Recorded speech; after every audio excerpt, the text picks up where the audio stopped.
My husband's mistress posted a selfie in our bed, captioned, "My new favorite spot." At his company party, I projected it on the big screen saying, "She can have the bed. I'll take the house." His boss offered me a job. Turns out she was his niece. Now I'm employed, he's fired, and the house is mine. "I need your help with something, Jazz." Jared's voice carried from the living room, interrupting my focus on the book I'd been engrossed in. I sighed, dog-earing the page before setting it aside. Technology requests always filled me with dread. They were Jared's domain in our 15-year marriage.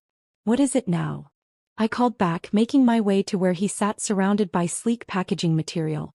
His new phone, the latest model with features I'd never understand, gleamed on the coffee table. "My old phone got crushed when the cab driver slammed on his brakes during my Chicago trip," he explained, frustration evident in his tone. "I need to transfer everything, but the automated system isn't working." "You have better patience for these things." I almost laughed at the irony. Me, the technophobe, having more patience with electronics than my tech-savvy husband. Throughout our marriage, we'd settled into comfortable roles. Jared handled our digital lives while I maintained our real-world connections. I hadn't even created my own social media accounts. Jared curated our online presence through couple accounts that he managed. "We only need one," he'd always insisted. "Less complication." And I'd agreed, happy to avoid the digital landscape that seemed increasingly complicated. "Fine," I conceded, settling beside him as he handed me both devices. "What do I need to do?" "Just follow the prompts," he said, standing. "I've got a conference call in 5 minutes. You're just logging into accounts and confirming transfers." He kissed the top of my head. "Thanks, babe. You're a lifesaver." As Jared disappeared into his home office, I stared at the devices with trepidation. The setup process was more intuitive than I'd feared, walking me through each step of transferring photos, contacts, and apps. When prompted to log into social media accounts, I dutifully entered the credentials I knew for our shared profiles. The transfer completed with a cheerful chime, and I felt a small surge of pride at conquering this technological task. As I prepared to set the phone aside, a notification banner slid down from the top of the screen. A social media alert from an app one didn't recognize, with a username that wasn't our joint account. My finger hovered uncertainly before tapping the notification.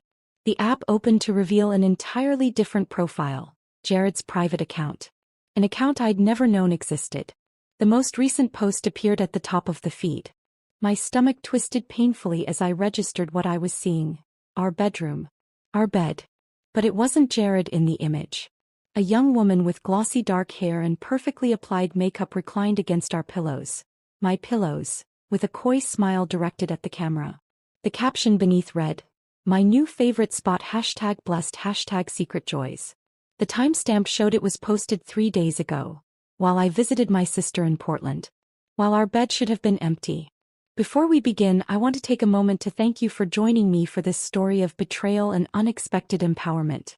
If you've ever had that gut feeling something wasn't right in your relationship, or admire those who follow their instincts despite self-doubt, consider subscribing. It's completely free and you'll never miss another story of someone reclaiming their power. Now, let's discover how one accidental phone discovery changed Jasmine's life forever. My hands began to shake as I scrolled through the profile, discovering dozens of exchanges between Jared and this woman spanning months. Heart emojis, inside jokes, and thinly veiled references to meetings filled the comment sections. Each revelation felt like another shard of glass piercing my heart. One comment from the woman caught my eye. "Can't wait to make this permanent once everything's settled." I set the phone down, suddenly unable to breathe properly. The room seemed to tilt around me as 15 years of trust imploded in an instant. I stared at our wedding photo on the mantel, Jared's sincere smile as he slipped the ring onto my finger, and wondered how long that sincerity had lasted. Hearing Jared's muffled voice on his call, I quickly composed myself and continued exploring the hidden account. I discovered more photos. The woman at restaurants I recognized wearing a bracelet I'd thought Jared had purchased for me but claimed was lost in delivery, and even one in our backyard garden, my carefully tended sanctuary.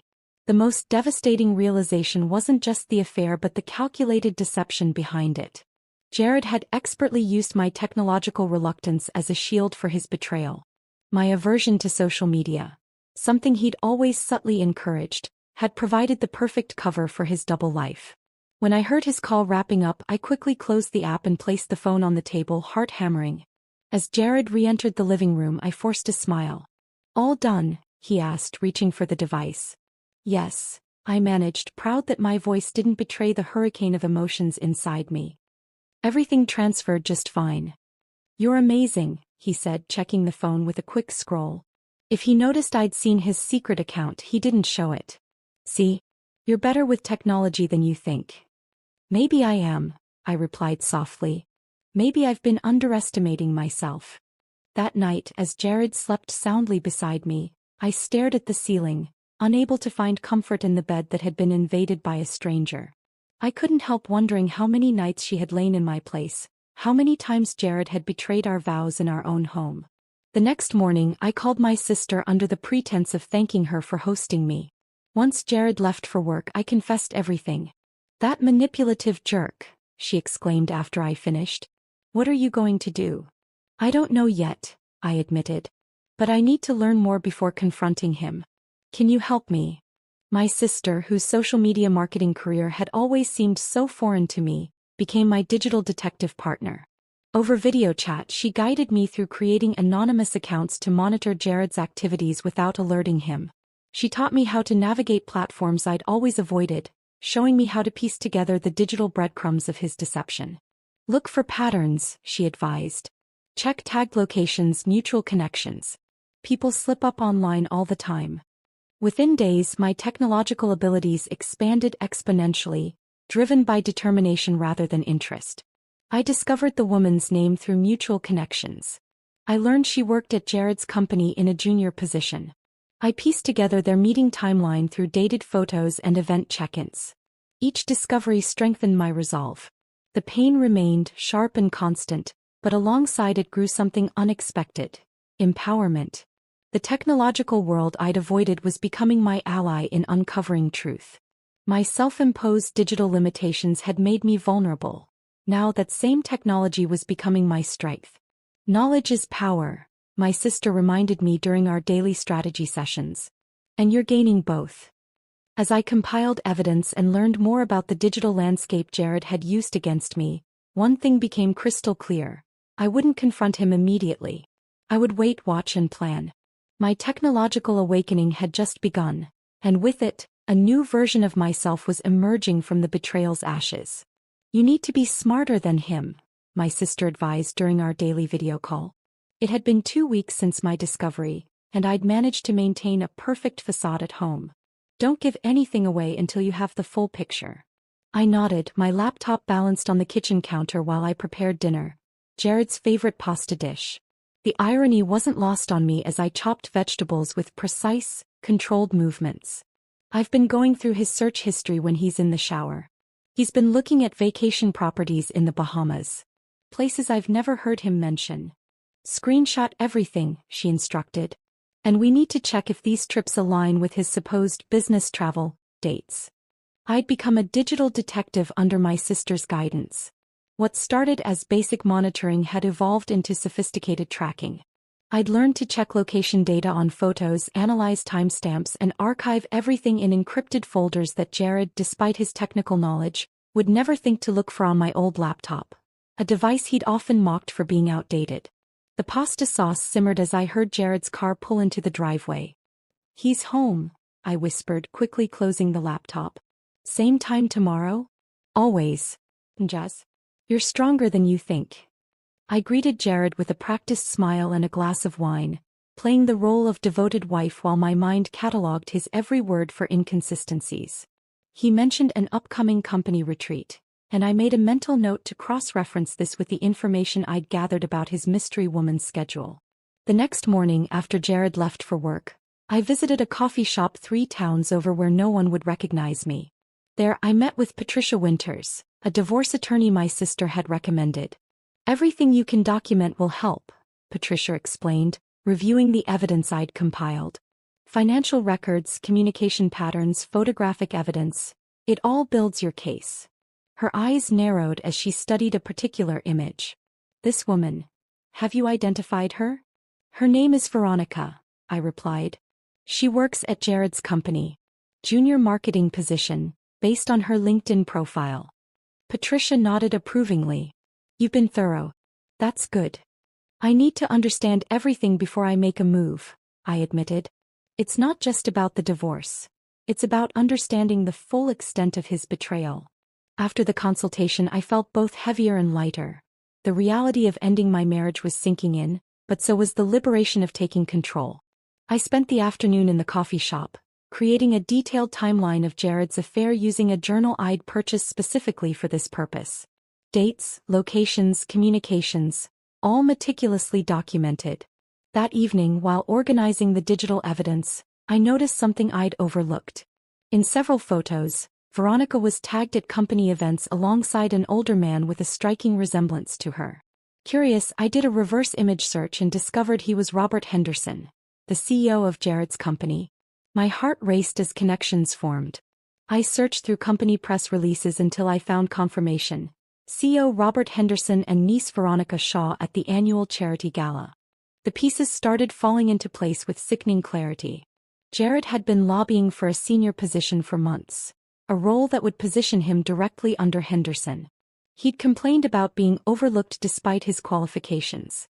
Was Veronica his strategy for advancement?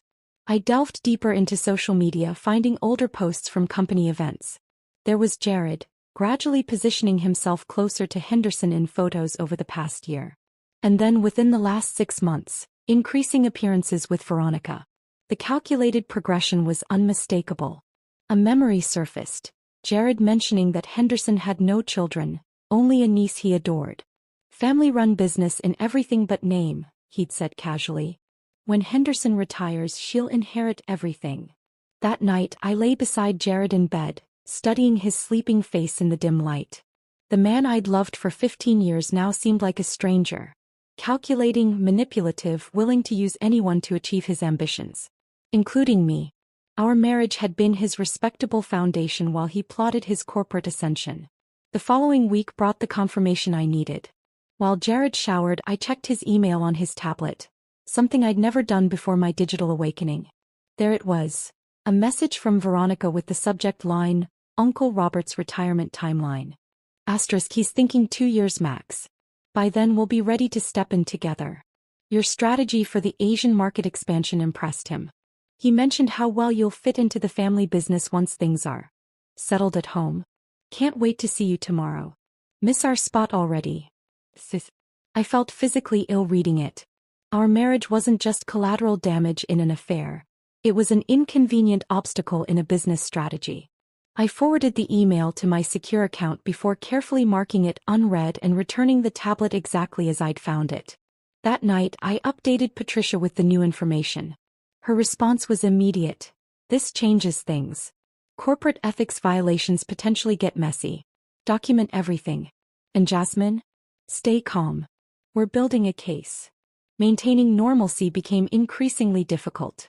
Each loving gesture from Jared, each casual touch, felt like sandpaper against my raw emotions. But I persisted, playing my role flawlessly while gathering evidence. The real breakthrough came when Jared mentioned the upcoming holiday party at his company. Henderson always goes all out, he said over breakfast. Everyone will be there. Perfect networking opportunity. That statement sparked an idea so perfect, so fitting, that I couldn't believe I hadn't thought of it sooner. The holiday party would have everyone present. Jared, Veronica, Henderson, and the entire company. It would be the perfect stage. I began formulating my plan, meticulous in every detail.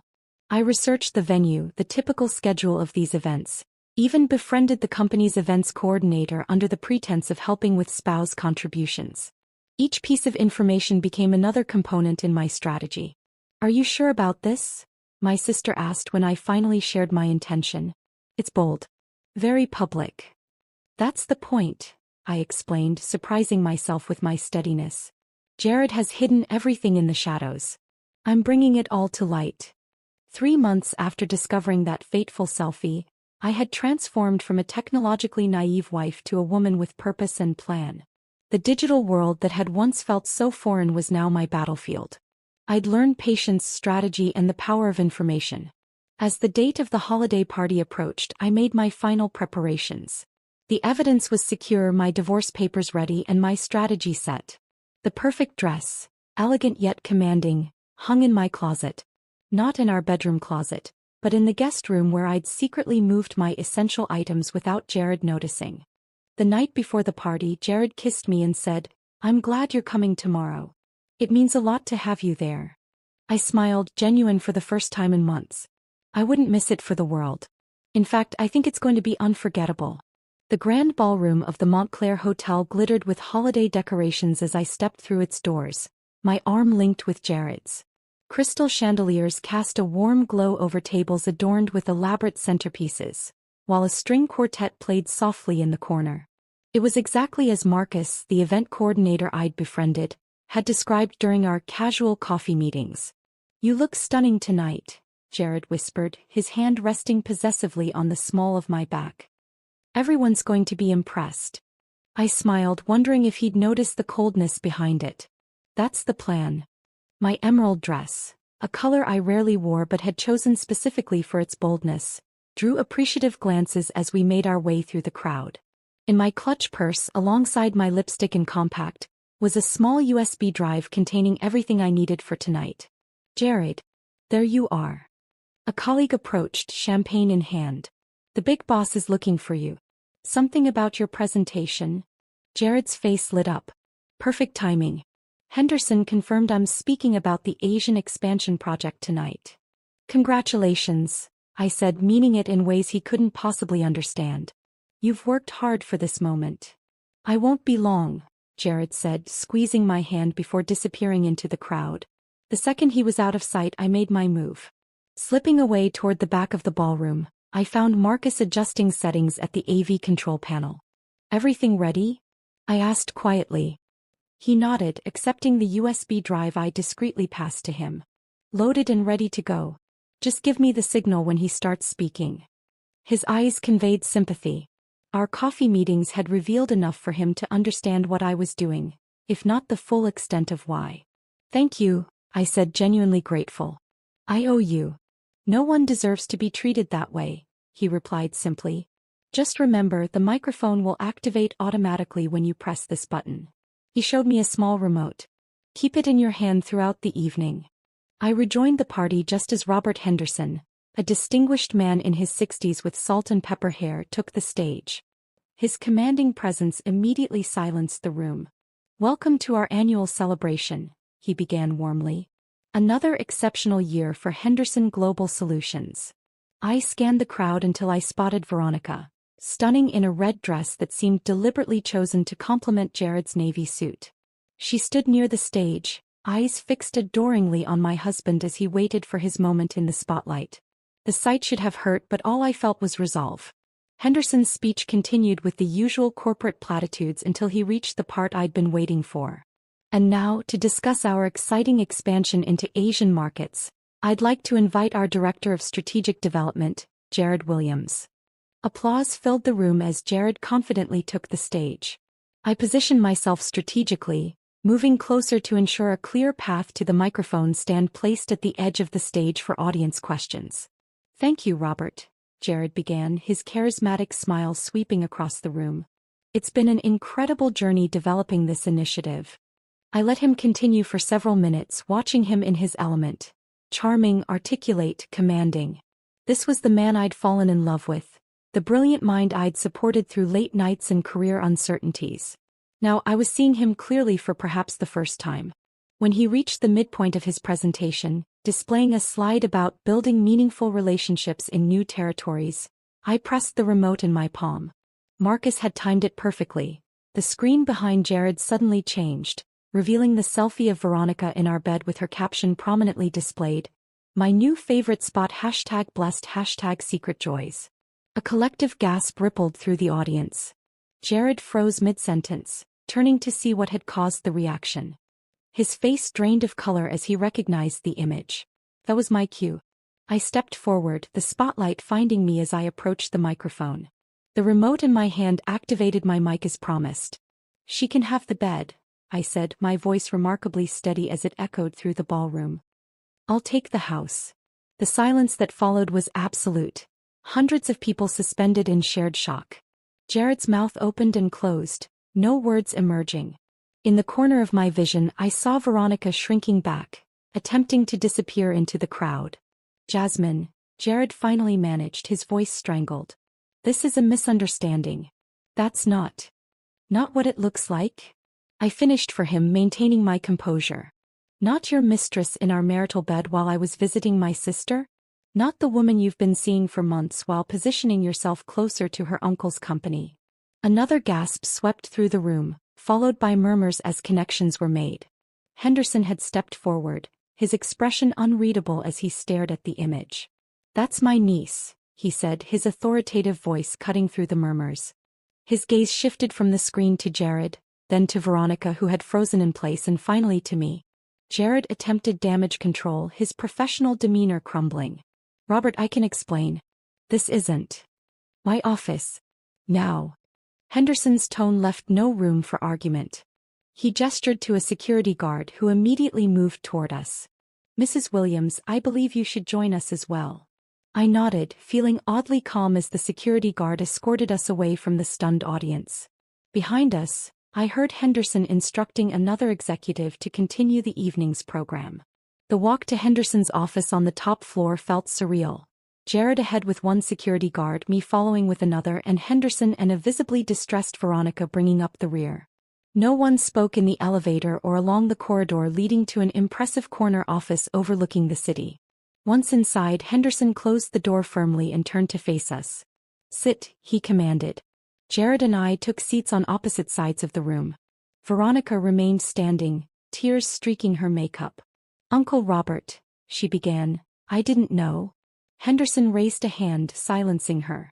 I trusted you, Jared, he said, his disappointment palpable. I was grooming you for leadership. And this is how you conduct yourself. By manipulating my niece. It wasn't manipulation, Jared protested, desperation creeping into his voice. Veronica and I have genuine feelings for each other. My marriage was already failing. Was it? I interrupted, opening my clutch to remove printed copies of emails I'd discovered. Our 15th anniversary was last month. You surprised me with roses and a weekend getaway. Hardly the actions of a man in a failing marriage. I handed the emails to Henderson. These might interest you. Particularly the ones discussing your retirement timeline and their plans for the company afterward. Henderson's expression darkened as he scanned the pages. Veronica moved to his side, reading over his shoulder, her face crumpling with each line. You told me they had an open marriage, she whispered, turning to Jared. You said she knew about us, that she was fine with it because she had her own relationships. He told you what? The hurt in my voice was genuine. Despite my preparation, this new lie caught me off guard. And this, Henderson continued, holding up a particular email, discussing using my niece to secure your position in my company. Strategic relationship to ensure succession? You calculated all of this. Jared stood, panic evident in every movement. Robert, those emails are being taken out of context. I genuinely care for Veronica, and yes, I saw potential in our relationship professionally, but you lied to everyone in this room, Henderson finished for him. To your wife, to my niece, and to me. The tension in the room was suffocating. Outside, the holiday party continued, oblivious to the drama unfolding behind closed doors. My carefully orchestrated moment of truth had succeeded beyond my expectations, revealing layers of deception I hadn't even anticipated. As I watched Jared's professional and personal worlds collapsing simultaneously, I felt no triumph, only a strange, sad clarity. This was the end of 15 years, but also the beginning of something else. Something undefined but undeniably mine. Henderson set the emails down on his desk, the weight of his disappointment filling the room. His gaze shifted between Jared and Veronica before settling on me. Mrs. Williams, he said, his tone softening slightly, I owe you an apology. It seems my company has been the backdrop for significant pain in your life. Before I could respond, Henderson's phone buzzed. He glanced at it, then pressed the intercom on his desk. Send them in. The door opened to admit two more people. A woman I recognized as the company's legal counsel and a man in a crisp suit I didn't know. This is Michael Chin, our Chief Financial Officer, Henderson explained. And you know Sarah Winters, our head of legal. Jared paled visibly. Robert, is this really necessary? This is a personal matter that's gotten out of hand. Is it? Henderson interrupted sharply. Michael, tell Mrs. Williams what you found. The CFO cleared his throat, opening a folder he carried. Mr. Williams has been using company resources for personal expenses, charging personal trips as business travel, manipulating expense reports, and most concerning, attempting to access restricted financial accounts. That's absurd, Jared protested, but his voice lacked conviction. We've been monitoring suspicious activities for months, Michael continued, addressing me directly. But without definitive proof of intent, our hands were tied. Your husband is quite skilled at operating in gray areas. Sarah, the legal counsel, stepped forward. We've documented at least 17 instances where Mr. Williams used company funds for personal use, including jewelry purchases. She glanced pointedly at Veronica, who touched a bracelet on her wrist reflexively. The realization hit me. The sapphire bracelet. You told me the delivery was lost. The same bracelet I'd seen in photos on Veronica's social media. Veronica unclasped it with trembling fingers. He said it was a family heirloom from his grandmother. She placed it on Henderson's desk, unable to meet my eyes. I've suspected inappropriate behavior for some time, Henderson continued, but Jared's performance metrics were exceptional. He's brought in significant revenue. Difficult to argue with results. Results achieved through manipulation and lies, I said quietly. Henderson nodded gravely. Tonight's revelation forced my hand. The company cannot be associated with this level of ethical compromise. Jared stood abruptly. This is ridiculous. You're going to throw away years of profit because of a personal indiscretion. An indiscretion that involved manipulating my niece to position yourself for corporate takeover, Henderson countered coldly. Sarah, please escort Mr. Williams to HR. His employment is terminated, effective immediately. You can't do this, Jared sputtered, desperation replacing his usual confidence. Your company access has already been revoked, Sarah informed him. Security will supervise while you clear your office. 2 security guards appeared at the door. The finality of the moment seemed to crush Jared's resistance. He looked at me one last time, a mixture of anger, shock, and something that might have been regret, before being escorted out. As the door closed behind him, the atmosphere in the room shifted. Henderson turned to his niece, who had collapsed into a chair, silently crying. Veronica, go with Sarah. We'll discuss this tomorrow when emotions aren't so raw. After they left, Henderson sighed heavily and poured 2 glasses of scotch from a decanter on his credenza. He offered one to me, which I accepted gratefully. I've known Jared was ambitious from day one, he said, settling into his chair. Ambition I respect. Manipulation and deceit I do not. How long has he been targeting your niece? I asked, taking a small sip of the burning liquid. From what I can piece together, about 8 months. Shortly after I mentioned my retirement planning at a leadership retreat. He studied me over his glass.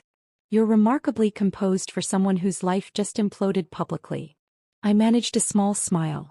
The implosion happened 3 months ago when I found that photo. Tonight was just the culmination. Henderson's eyebrows rose appreciatively. Strategic patience. A valuable quality. He leaned forward. Mrs. Williams. Jasmine, please. Jasmine. How much do you know about Henderson Global's operations? The question caught me off guard. Only what Jared shared, which, given recent revelations, was probably limited and possibly untrue. He never mentioned your background in financial systems architecture, your master's thesis on sustainable corporate governance. I stared at him, genuinely surprised. How do you know about that?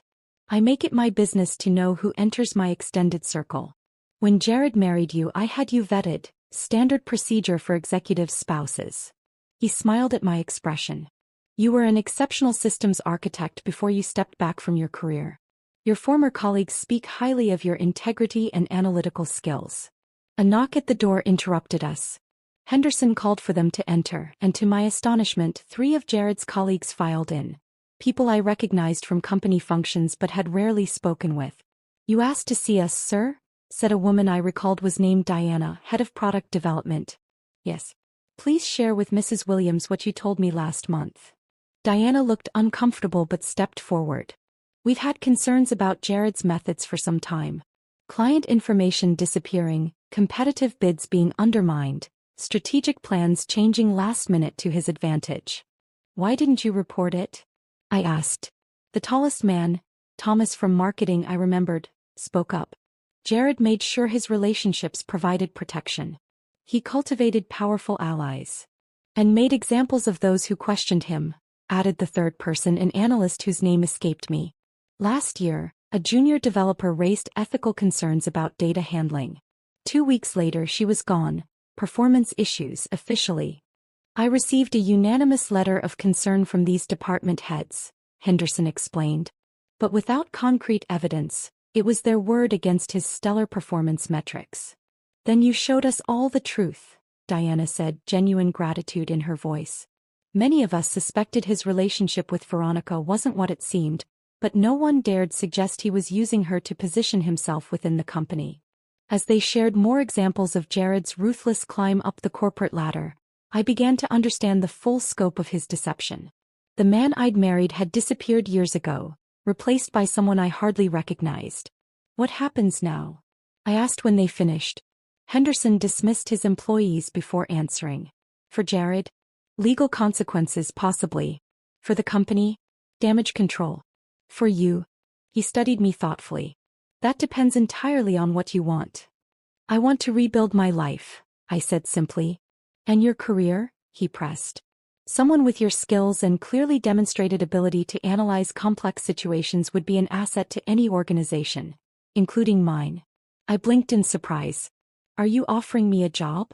Consider it making amends for the role my company played in your personal turmoil. He handed me a business card. My private number. Think about it. As I stepped out of his office, the weight of the evening's revelations settled around me. In a single night, I'd lost a husband but potentially gained a future I'd never imagined. The irony wasn't lost on me. Jared's calculated betrayal had inadvertently opened doors he never intended. The holiday party continued below, but I had no desire to return to the celebration. As I waited for the elevator, my phone chimed with a text from my sister. How did it go? I smiled, suddenly exhausted but oddly peaceful. Better than expected, I typed back. I'll call you tomorrow. Everything has changed. The elevator doors closed, giving me a moment of solitude after the evening's chaos. I leaned against the wall, Henderson's business card still in my hand, and took a deep breath. For the first time in months, I felt the tightness in my chest begin to loosen. The truth was out. The pretending was over. When I stepped into the hotel lobby, a familiar figure waited near the revolving doors. Marcus from the AV team. You okay? He asked, genuine concern in his eyes. Words spreading fast upstairs. I will be, I replied, surprised to find I actually meant it. Thank you for your help tonight. He nodded, then handed me a small USB drive. All evidence from tonight. Figured you might need it for whatever comes next. 3 days later, whatever comes next arrived in the form of Patricia Winters sitting across from me at her law office, reviewing the extensive documentation from the holiday party. This is extraordinarily compelling, she said, organizing papers into precise stacks. Jared's attorney has requested a meeting. They're clearly concerned about how this will play out in court. What are they offering? I asked, surprised by my own detachment. Full ownership of the house, a significant financial settlement, and an expedited, uncontested divorce. Her raised eyebrow conveyed her professional assessment. They're desperate to settle quickly and quietly.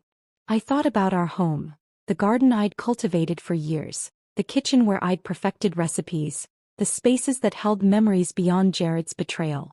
I want the house, I decided. But I want the settlement reviewed by a financial forensic expert. If he hid things from his company, he could be hiding assets from me too. Patricia smiled approvingly. Already arranged. The documentation you gathered gives us significant leverage. 2 weeks later, as January snow blanketed the city, I sat across from Robert Henderson in his office, discussing the senior analyst position he'd offered me. Your background in systems architecture is precisely what our compliance division needs, he explained. Recent events have highlighted vulnerabilities in our oversight processes. I studied the job description, noting the responsibilities and substantial salary, significantly higher than what I'd earned before stepping back from my career. This feels convenient, I admitted. I don't want charity disguised as employment. Henderson's laugh surprised me. Mrs. Williams. Pierce, I corrected, having reverted to my maiden name. Jasmine Pierce. Miss Pierce, he amended. I don't operate a charity. I run a global corporation that cannot afford another Jared Williams situation. Your technical skills combined with your demonstrated ability to notice patterns others miss? That's exactly what we need. He leaned forward.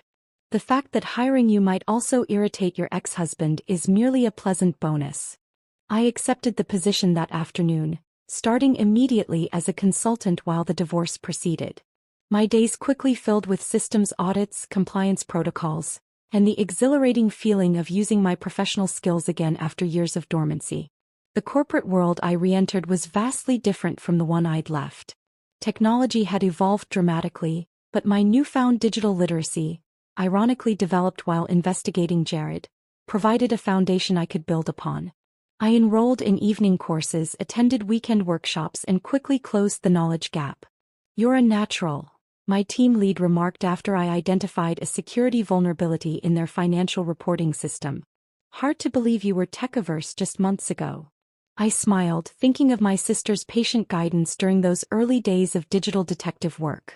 I had a compelling reason to learn quickly. February brought finalization of the divorce. Jared, facing potential criminal charges for financial improprieties and desperate to avoid further scrutiny, agreed to all terms. The house became legally mine, along with a settlement that ensured financial security. He relocated to Chicago, his reputation in our industry permanently damaged. March arrived with an unexpected email from Veronica. We'd had minimal contact since the holiday party, both needing space to process our separate traumas from Jared's manipulation. Asterisk, would you be willing to meet for coffee? No pressure if it's too uncomfortable. Asterisk. We met at a quiet cafe downtown, both of us nervous but determined. The initial awkwardness dissolved as we shared our experiences. How Jared had crafted specific lies tailored to each of us, manipulating our insecurities and desires.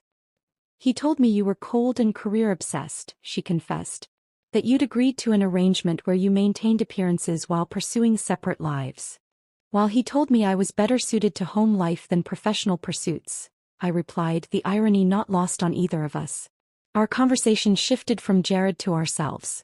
Her studies in international business, my return to corporate technology, our shared love of gardening.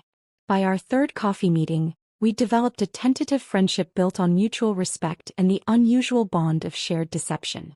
April brought spring to my garden and a promotion at Henderson Global. My systems audit had uncovered significant vulnerabilities, and implementing my recommended solutions earned recognition from the board. My confidence, dormant for years under Jared's subtle dismissiveness, bloomed alongside my career. By May, I barely recognized my former self. The woman who had deferred to her husband on all matters technological, who had dimmed her professional light to complement his ambition. My home transformed alongside me. I repainted walls, replaced furniture, and redesigned the bedroom where Veronica's infamous selfie had been taken. The master bedroom became my home office, a symbol of reclamation.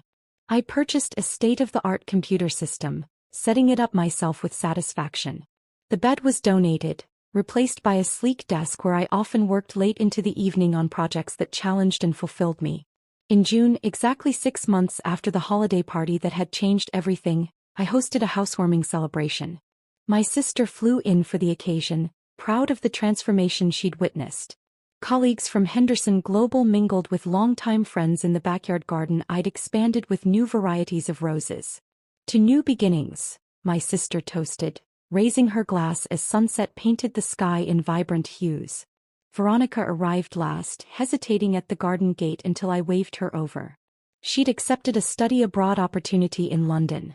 A chance to forge her own path away from her uncle's company and the gossip that lingered despite everyone's best efforts. I wanted to say goodbye, she said, handing me a small gift, And thank you, as strange as that might sound.